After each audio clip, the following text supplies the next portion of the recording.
রাজ্যের পালাবদলের পরেই কেন্দ্রের সমস্ত প্রকল্পের সুবিধে বাংলার মানুষ পাবে বলে আশ্বাস দিয়েছেন রাজ্যের নতুন মুখ্যমন্ত্রী শুভেন্দু অধিকারী। পাশাপাশি তার মধ্যে বেশ কিছু কথাও রেখেছেন তিনি। আর এই কথা রাখার মধ্যে বেশ কিছু প্রকল্প চালু হয়ে গিয়েছে।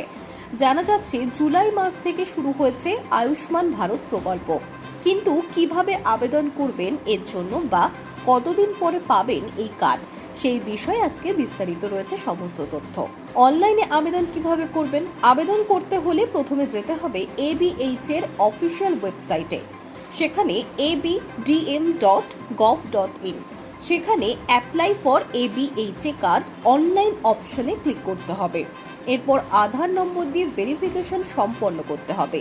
তারপর আবেদনকারীকে নিজের ব্যক্তিগত তথ্যও দিতে হবে। ইউজার নেম এবং পাসওয়ার্ড তৈরি করার পর জেনারেট হয়ে যাবে ABH এর আইডি। সমস্ত প্রক্রিয়া সম্পূর্ণ হলে সহজেই ডাউনলোড করা যাবে digital health card.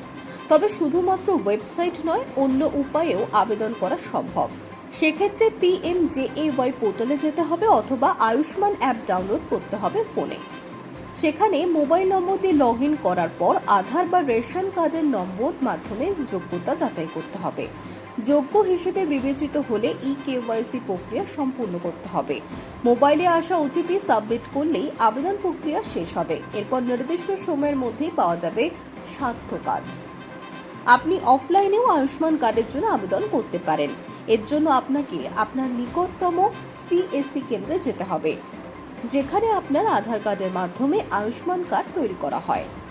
High news network.